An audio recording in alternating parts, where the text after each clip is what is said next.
I'm my own worst enemy in terms of like anxiety and stress. How do I find more business? How do I, do my pricing? How do I find better clients? How do I find bigger clients? Did I make the sale? Did I lose the sale? Payroll, cash flow. So for me, it's like, how do I get to the next step? We see all these agencies growing and hiring, and then you just sit back and you're like, we're 3 people and we're trying to, at the time sell a website more than $3,000. So it's not something I was ever able really to turn off in the early days.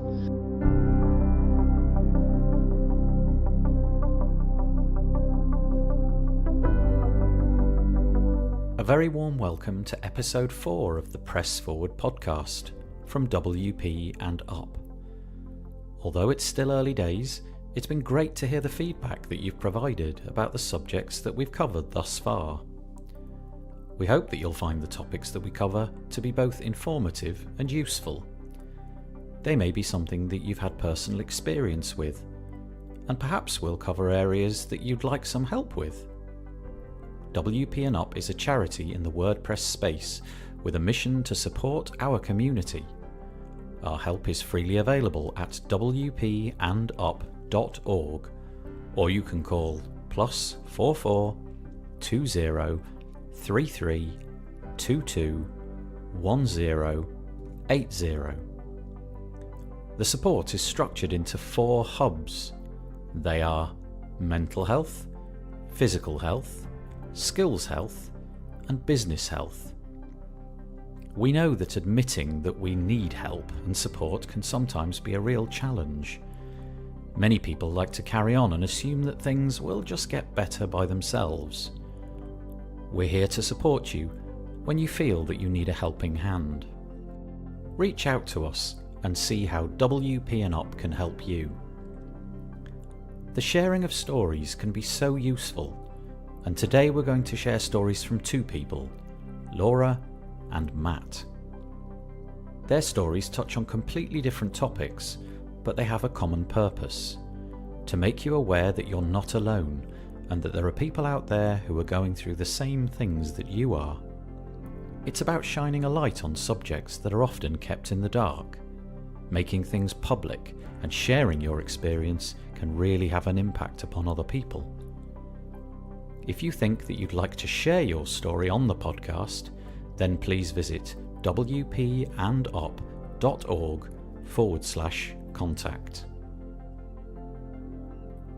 So first up, we're going to hear from Laura. She's from the UK and has been dealing with anxiety and panic attacks. I came across Laura from a video that I'd watched from WordCamp Europe.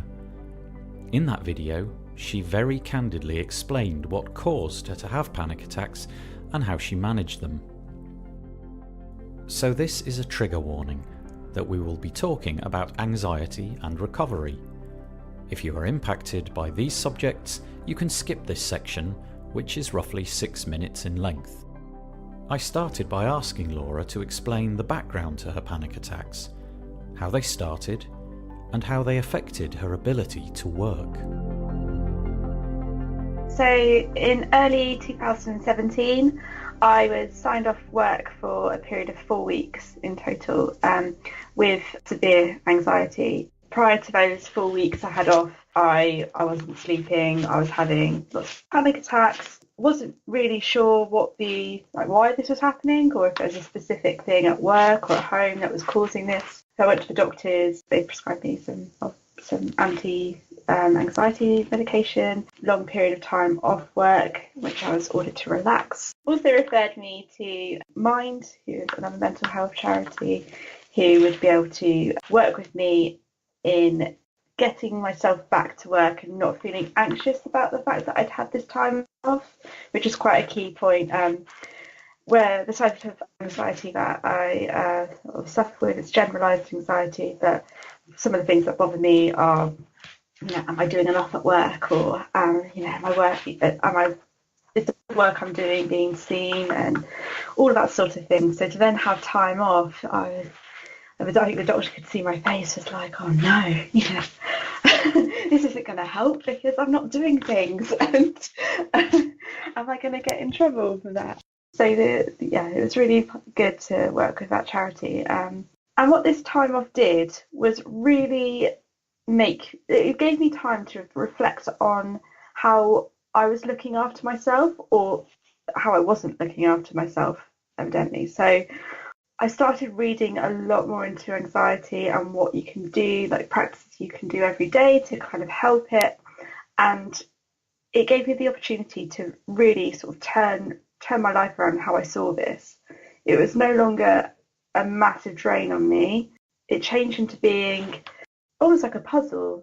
You know, when I spoke about it in my talk at WordCamp Europe, but I do this exercise where I list the things that are making me anxious, and then I try and find a solution to those.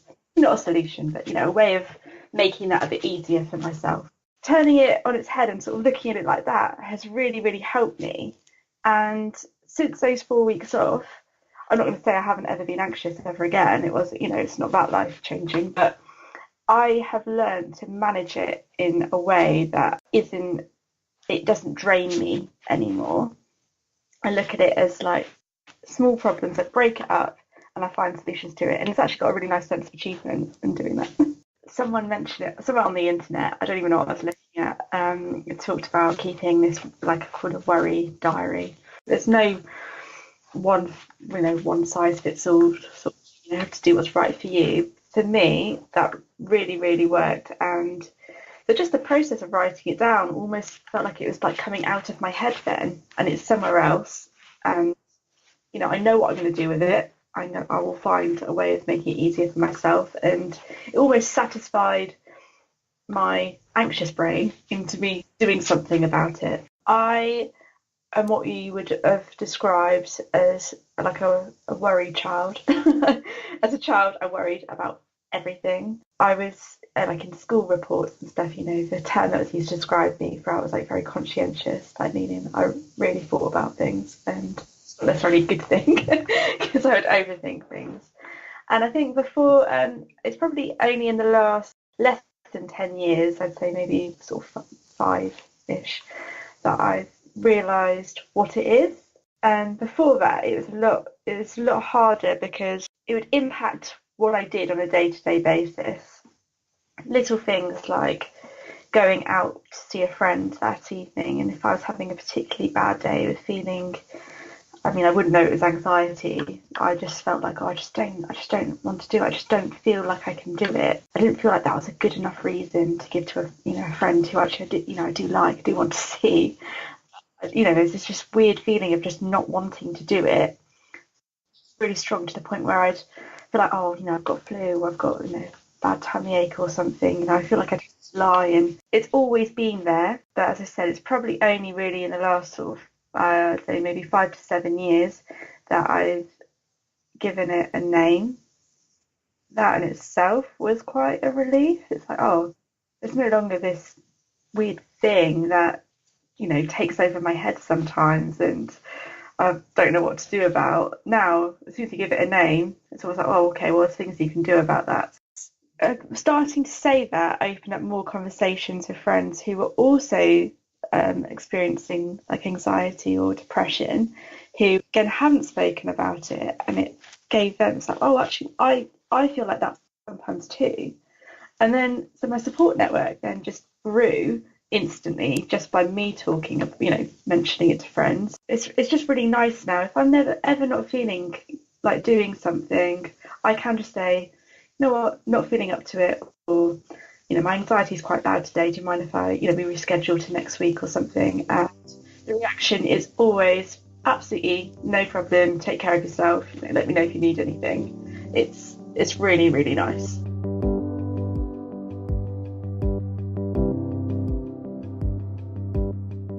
To give you some context about WP ENNOP, we've already provided nearly 800 hours of mentorship, and over 3,300 hours have been donated by the many people who are now volunteering for WP ENNOP. So we are very serious about supporting the WordPress community, but we're just getting started. If you'd like to help WP ENNOP financially, then please visit wpandop.org/give. If you would like to get involved in WP ENNOP, then please visit wpandop.org/contact or look for the social links in the footer of the website. For WP and Op to carry out its work, we need your support. That could be just listening to this podcast, or perhaps donating your time or your money. Sponsorship is also an option, and sponsoring WP and Op is a cool thing to do. You'll be supporting the important work that we're undertaking, and you can be featured on the podcast. Like this. The Press Forward podcast is brought to you today by Green Geeks. Green Geeks offers an awesome managed web hosting platform that's built for speed, security, and scalability, whilst being environmentally friendly. Enjoy a better web hosting experience for your WordPress website, backed by 24/7 expert support. The second story today comes from Matt. Matt is a well-known voice in the WordPress world. He's been a blogger, agency owner, plugin founder, and an employee in his time. Today we have a wide-ranging conversation about his experiences in all of the different roles that he's had. We cover a lot of ground, from his thoughts on overexposure to social media, to how working alone affects him and his family. We start though with a recollection of a moment in the past where he experienced a panic attack. So this is a trigger warning that we will be talking about anxiety and recovery. Although much of Matt's story is not related to this subject, if you are impacted by this subject, you can skip this section, which is roughly 30 minutes in length. I asked Matt about this experience and what was happening in his life at this time. I can remember probably about, I want to say maybe 6 or 7 years ago, going through, a lot with, back then starting my business and just really trying to get my footing in all of that, and going through an actual, if we're going to go pretty open here, going through a pretty rough breakup actually many years ago. And I remember being out one night and I had a roommate that I owned a house. So I had a roommate and I was out to dinner by myself. It was just, after work, I went out to grab some sushi. And I remember vividly like sitting at the countertop at the bar at the sushi place and just having some sushi. And I think I had a beer or whatever. I remember just like my breathing just getting super tough, right? It was very difficult to breathe. I was starting, like the music was sort of like fading in the background. I remember like something's just not right with what's happening with me right now. I remember paying I don't even know if I paid the bill. I think I do remember leaving some money and just leaving. I'm like, I think I have to go to a hospital. And I was about 15 minutes away from my house and I was driving down the highway and I sent a text message to my roommate and I was like, hey, I think I need you to meet me outside and take me to the hospital, because like I have never felt this way before, and shortness of breath and sort of dizziness. So, he was like, all right, man, I'll meet you outside. And so he took me to the hospital, and sure enough, it was just a panic attack that sort of just set in just out of nowhere, just randomly out of nowhere. As I was sitting there eating some food, went to the hospital, whatever. And that, that's what they said. It's a panic attack. I calmed down, like I could actually breathe again. And it happened probably 2 more times in my life since then, but haven't had a panic attack in some years at this point. But it was just a culmination of the stresses of life and business, just all coming together at the same time. And it was quite strange, because it wasn't something that I wasn't even really actively like thinking about work. It was just like the end of the work day, and I was just grabbing some dinner before I headed home. And it just sort of hit me out of nowhere. And it happened, like I said, 2 or 3 times afterwards. And, I get pretty emotional over things. Luckily, though, I've been able to keep that at bay. And, one of them being, of course, like understanding, what I have control over in business and what I don't, and what I have control over in life and what I don't. So certainly if an organization like this was available to me back then and I was just privy to all of this stuff coming together, I mean, certainly could lean on an organization like WP Up and get this, sort of situated before it got any more serious. People have different reactions to situations like the one that Matt experienced. It affects them in different ways, and the ways that they go about dealing with the aftermath can also be different. As you'll hear, Matt chose to seek help from the medical profession. He explains what they were able to offer him. I'm typically that hard-headed person who's just like, I'm not going to the doctor ever for anything. And the physical ailments of what was happening to me, like the shortness of breath and vision, blurry vision, that was all like pretty scary. That was like, okay, you can't mess around with this, because I couldn't even control it. Like, it was just like this thing that was happening to me, and it was just, I couldn't even like tell myself to calm down. So, going to the hospital, going to the emergency room to get that looked at. Yeah, absolutely. I remember going to the doctors the next day or a couple days afterwards. And they, the typical thing was like, well, hey, we can prescribe you some stuff. And I was like, no, this is like first incident. I don't want to go down that path just yet. I want to be able to, deal with this on my own terms. And so, I never seeked any kind of medical attention afterwards. I feel like with a balance of, like I said before, like knowing what I control and what I can't, getting back into physical health, back then, because it wasn't really top priority, sort of really helped iron out some of that control of the problem. I got to wondering if there might be a connection between working at a computer all day and what Matt had experienced. Does sitting near a screen all day have an impact? And does the fact that our industry never stands still cause more stress than in other industries? Yeah, I agree with all of those points. Physical sort of being one of them for sure. For me, I mean, it's actually more front loaded for me, where it's my own, I cause my own, I'm my own worst enemy in terms of like anxiety and stress. And especially back then, when I was just kicking off the agency, was like, how do I find more business? How do I, do my pricing? How do I find better clients? How do I find bigger clients? Did I make the sale? Did I lose the sale? Payroll, because we had employees, and it was very early on that we had employees. So payroll and cash flow was huge. So for me, it's like, I'm always like, how do I get to the next step?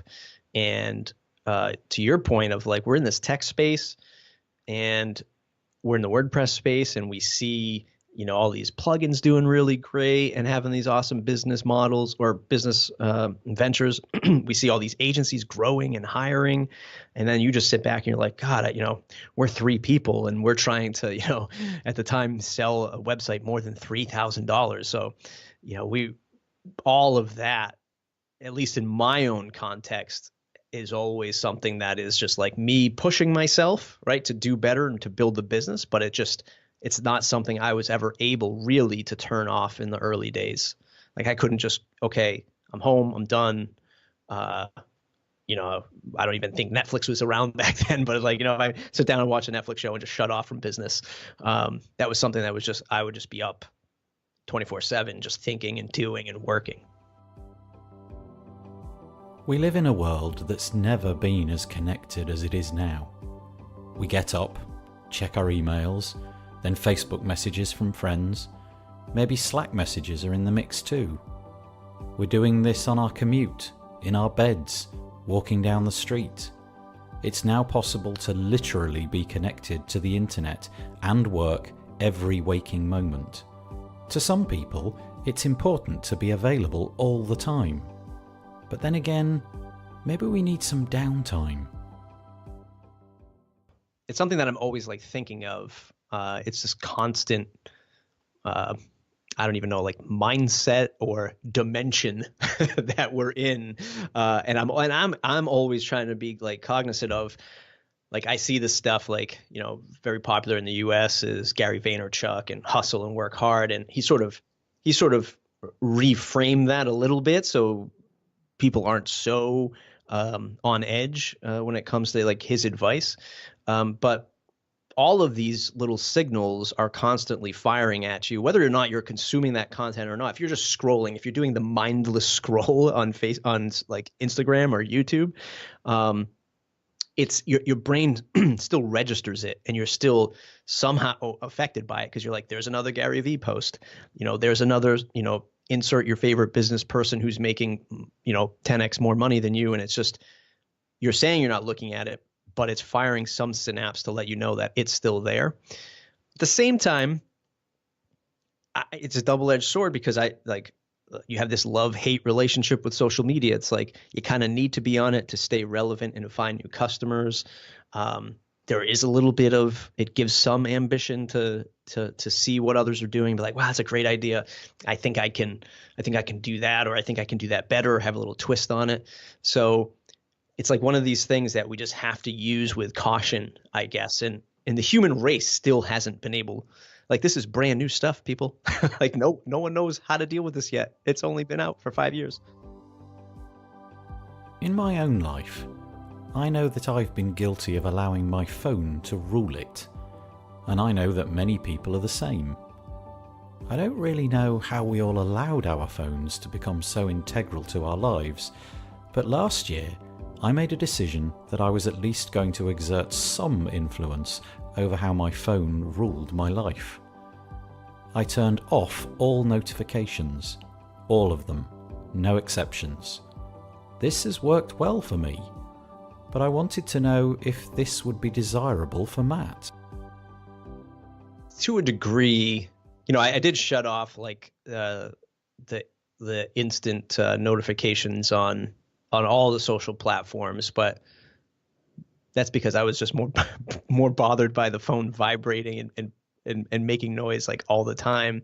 It's not something I've been able to fully control, because I don't know, I just feel like in the world that I live in, I do need alerts from people, whether or not it's like somebody reaching out because they want to, I don't know, talk about a new product that they're launching, and it's sort of breaking news-ish. A new sales lead comes in, so I kind of need to be, cognizant of that. I haven't gone to that extent. There are some people that are really, really good at that, shutting everything off, time boxing their emails. Like, I'll send people emails and they're, well, and then the autoresponder comes back. I don't respond until 3:00. And I'm just like, geez, okay. Like, I get it. I totally get it. But they recently just had a meeting with somebody the other day who shuts off all of the notifications and does the time box thing and I'm trying to notify them that I need to be 15 minutes early to my next meeting. And I tried them on Twitter, I tried them on email, and I tried them, I think, on Skype. And I just got these, time blocks in all of these channels. I'm like, all right, well, I kind of need to talk to you about something. I moved the conversation along and asked Matt if working alone was something that he likes to do, or if he prefers to work in the same space as other people. Yeah, I mean, physically alone all the time, right? And, even in a small company, it's still, thinking back about a decade ago when I started the agency, there was like 3 or 4 of us. It's, you're still, it's not like you're surrounded by a squad of people all the time. And even at Pagely, where I am now, we're just over 50 people. It's, we're all remote. It's still all, disconnected to a degree. So, it's still in our own, we're still in our own thoughts in our own head. I need to get up and move around during the day, just spending some time not looking at the screen. I asked Matt if this was something that he was mindful of too. Exiting the screen is one that is virtually impossible for me, and one that doesn't really bother me so much, and maybe it's different for other people. I can say that, so I'm up in my my converted attic into office, third floor of my house. So my kids are downstairs. My wife is home. She only works 24 hours a week as an ICU nurse. So we're able to sort of transition fairly easily. But if it's too noisy in the house, and I can't focus, or I'm just sick of being in this room for days on end, the simple thing is just go to the coffee shop. The weather's getting better now, so you'll be able to sit outside. I do have a membership at a local co-working space, which helps tremendously when you just want to be around other people and just like hear other conversations happening. And it just sort of it's like a white noise effect to just know that there's other people around. And, my children are young, and I haven't been able to be as physically active over the last couple of years, but I am kickstarting that again. So I've gone to the gym already 4 times in the last week and a half ish, which is pretty good for where I've been the last couple of years. So starting to break up. I don't have a particular routine. As a content creator / salesperson / podcaster, everything is sort of dynamic. There's not a typical routine that I can fall into because I'm beholden to sales calls, and that's at the will of the client. And then within those pockets of time is where I'm creating content. So I can dive in and do a YouTube video, or dive in over here and do an audio podcast, that kind of thing. Matt has a very eclectic work life. He juggles many different balls at the same time.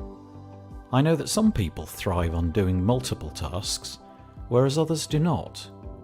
Matt creates lots of content, especially on YouTube, and I wanted to know if his schedule was carefully planned, or does he thrive better just fitting his work in the little spaces that he has in his calendar?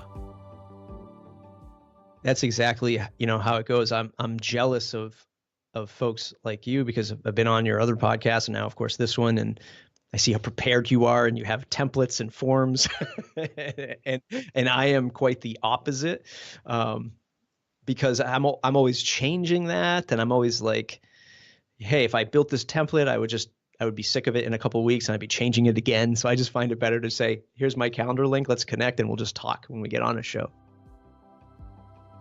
Although Matt likes to work on the spur of the moment, a few years ago he decided to take on a position at Pagely. Perhaps this was to add a little security and predictability into his work life. That was a huge decision factor in joining Pagely. So it's been about almost 2.5 years now at this point. But when I sort of stepped out of my day-to-day role at the agency, just still running, my father still runs it, the team is still there. Agency life was pretty difficult right around the last U.S.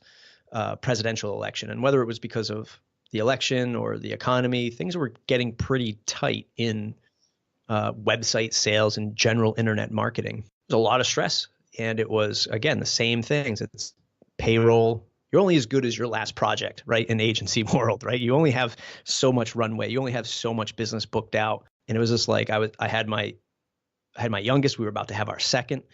And I was just like, yeah, I need something that is going to be much more stable and something that I can really thrive at. And the opportunity at Pagely was perfect for that, for where I was and still am, in life. So that was a huge factor. Freelance work can be enormously rewarding.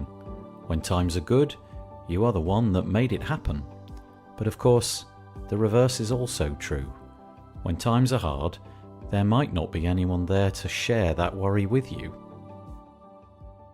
The freelance, I'd say if you're like freelancer or even like boutique shop, like is what I would categorize Slocum, our agency. It's very much like blogging, right? So if you read anything about, how to be a better blogger, it's always about you make one blog post and you just promote the heck out of that 10 times more than it takes you to actually write the content, right?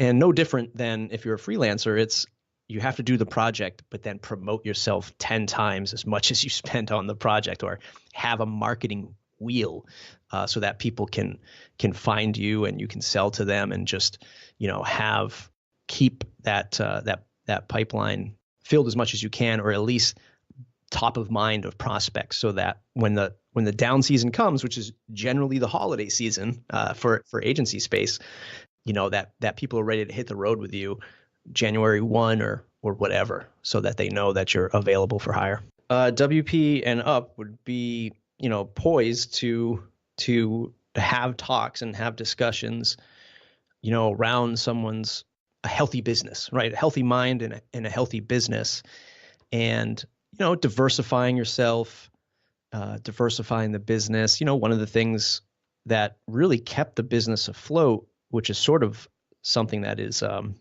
forbidden's not the right word, but leave a lot of distaste in a lot of freelancers is hosting, right? And hosting for the small customer. I mean, hosting or maintenance contracts, however you want to spin it. I mean, if you are selling to smaller website or building out smaller websites for smaller customers, mom and pop shops, people that aren't doing, heck, even tens of thousands, hundreds of thousands of page views, you could probably host it for them and have a maintenance agreement with them. And that recurring revenue will really keep you afloat. And that's just one idea, but having a healthy, diversified business will help you get through those downturns, which is generally, like I said, the holiday season. And with that recurring revenue, it's not as stressful. We work in one of the most wonderful industries in the world. It's constantly evolving, and the things which were true last year might not be true next year. Ways of doing our work change all the time. Perhaps, though, this is also one of the biggest downsides of working with technology. We're always having to learn anew, keep ourselves updated lest we stagnate and become a relic.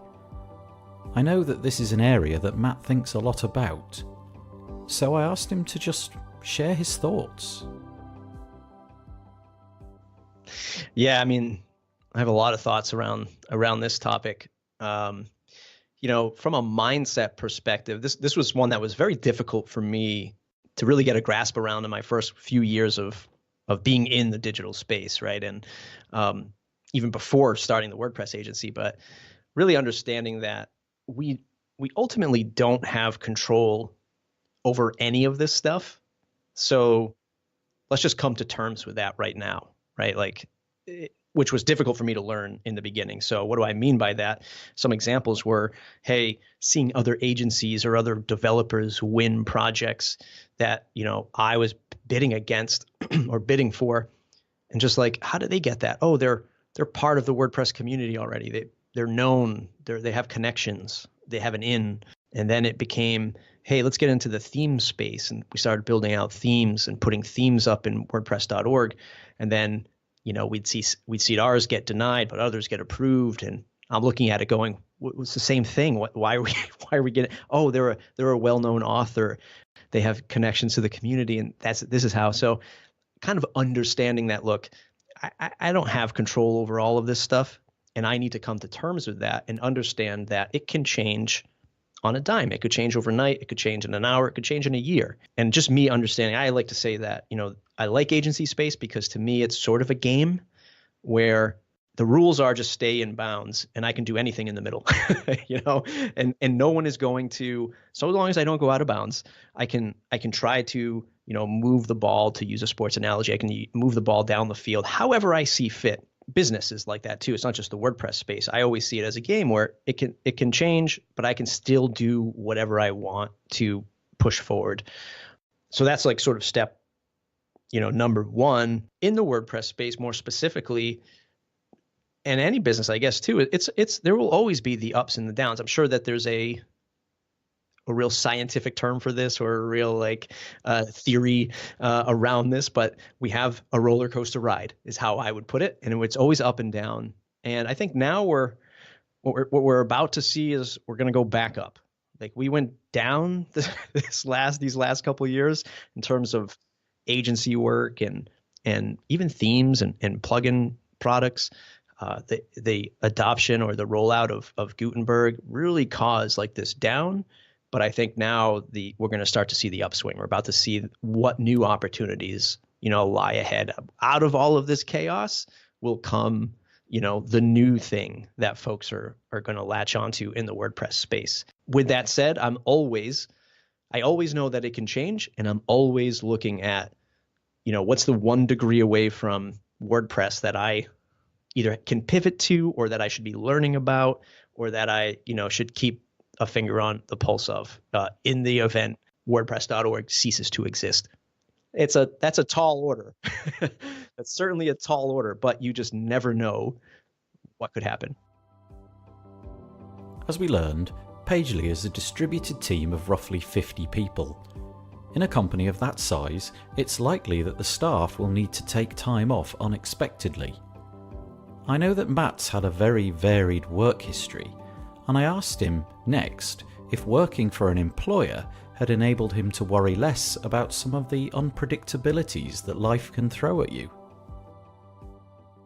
I've gone through a pretty interesting career over, I think I'm about to be 38 in April. And so I started in my family owned a car dealership. So I grew up in sales, in business, in entrepreneurship, literally all my life. So I went from, doing every job you can imagine at a car dealership, from picking up trash around the lot to selling cars. And then as I got older, I went to college and I was just like, I'm out of the family business. I don't want to do this anymore. And I went to college and found a job in sales at a retailer called Circuit City, which was an electronic sales department store in the US. At the time where, like, if you went to buy a laptop, the laptop was like $4,000, right? I mean, it's like, towers were massive, monitors were massive. It was just like a totally different, it was a total 180 from family-owned dealership to a big corporate department store, right? And what those stresses were like. And then as I finished university, I went to a local internet service provider, and I started from a support rep all the way up to a product manager. And it was a tech scene.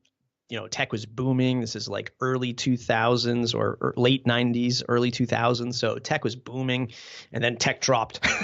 And then it was 3 owners in this tech business, and it just literally became a violent place to work at. There was just fights all the time with the partners. So I've seen it all. And then I started my own agency and went through those ups and downs and those stresses. Pagely has been a warm blanket, compared to things that I have seen. And they will definitely, when I had my kids, Josh was like, I don't want to see you around here for a couple months. Like, don't even check in. I don't want to see your name pop up in Slack. Take a couple months off and do whatever. And if you need more, just let us know. We've had some people in the organization just take time off because, they too were just getting, burned out of the workload and the stress that comes with supporting customers and technology. And they are gracious with mental health. It's sort of top of line every time we have our stand-up meeting, which is today, every Tuesday. We often talk about the WordPress community, and I, for one, love being part of it. Matt next spoke about his thoughts on where the WordPress community is going. One of the things he wants to see is more local events, something in between a WordPress meetup and a WordCamp. All right, so I recently spoke at an event called Nerd Summit, Nerd, N-E-R-D, and this was something it's in Western Mass. It's the only conference happens in Western Massachusetts in the U.S., and it spawned from a Drupal meetup. So I don't know if we can say Drupal on a WordPress centric podcast, but they were a bunch of folks that it was always about Drupal, and they said, you know what? The people are using other technologies, other coding. There's other like APIs and services that are connecting up to Drupal. We need to kind of talk about marketing too to help people who are developers and agencies get more business. So they sort of umbrellaed that with calling it the Nerd Summit. And they do it once a year, very much like a WordCamp, but for just generalized technology. And it sort of made me think that there's a lot of WordPress meetups around the world. And, these types of things, websites like meetup.com and heck, even Facebook groups and things like that, people can be empowered to set up these social meetups, these social conferences, call it whatever you want. But I like to use technology for this purpose where we can grow awareness, connect a bunch of people together and say, we're going to be here this weekend. Everybody come here and let's meet in person and take this discussion, quote unquote, offline and discover new just new ideas and discover people that are probably literally right down the street from you that you had no idea was a WordPress developer or a Drupal developer, whatever. I'm really interested in the years to come for WordPress to see how this portion of the WordPress community evolves. And can people spin up more of these bigger sized, for a cheap 50-cent word, a bigger sized version of a meetup that's not as big as a WordCamp, but has more meat to it, where people can go and experience it for like, a day, a full day or something like that. There's probably another professor or doctor out here that has come up with this theory in the scientific study. But I'm a huge believer in sort of, here we are in 2019, the general internet user, the general internet consumer has now been conditioned to understand what social media has done. And it has, aside from like the vanity stuff and the celebrity stuff, it has connected people in a sense where people can get it now. So here's an example. I started a local podcast for my local area, right? It's just I'm in the south coast of Massachusetts. It's an hour south of Boston. And so I'm just, doing a podcast like I do with the Matt Report, but just for my area. Had I done this at the same time I launched Matt Report, which was like 7 years ago, people would have been like, what's a podcast? Like my local area, the people around here, the business people who are, maybe the demographic is older than us. They would have been like, I don't even know what that is. How do I even get that? But fast forward to 2019, I can now launch a podcast and people are like, oh, cool, I get it. I can subscribe to this. I understand. And I've actually seen a lot of people winning with, not to go too far off the track, but with like membership sites that are like trying to sell digital product for $97, here and there for these courses, and they're pitching it online where everyone is. I've seen them take that offline and pitch the same product for $400 because they're in a room with everyone, and they're pitching that course. They're giving out a talk or a seminar about whatever topic it is, and the people in the audience, the potential customer, like, it's not foreign to them to go to a website now, drop in a credit card, and pay for information. Like, it's people have been conditioned to understand. It sounds crazy. Oh, this person is a consultant. They have an online course I can go buy. I'm going to do that because I understand all of this. And oh, by the way, it's connected to my Apple Pay. So I just go to their website, swipe my thumb, and I've bought their course. I'm a huge believer in that. And this technology, while it's still in its infancy, people are catching on to this stuff. We shouldn't stress ourselves out about constantly trying to find this big audience on the internet when it could be right in front of you, no matter what town, city, suburb you live in. You can make an impact locally using the technology online. If you've experienced any of the issues raised during this podcast, then you should know that WP and Op is here to help you. Visit wpandop.org or call +44 20 33 22 1080. The Press Forward podcast is brought to you today by Green Geeks. Green Geeks offers a specially engineered platform that gives WordPress users web hosting that is designed to be the fastest, most secure and scalable hosting available in multiple data centers. Their WordPress hosting makes deploying and managing WordPress websites easy with automatic one-click install, managed updates, real-time security protection, SSD RAID 10 storage arrays, Power Cacher and expert 24/7 support to make for the best web hosting experience. And we thank Green Geeks for their support of the Press Forward podcast. Right, that's it for this week. Please let us know if you're enjoying this podcast. Perhaps you're finding it useful or helpful. Remember that there's a serious point to all of this though, and that is that WP and Up is here to provide help and support. That help is available for you or people you know and can be easily accessed at the wpandup.org website. Please spread the word about this new podcast. Tell your friends and subscribe on iTunes or your favourite podcast player. So until next time, #press forward.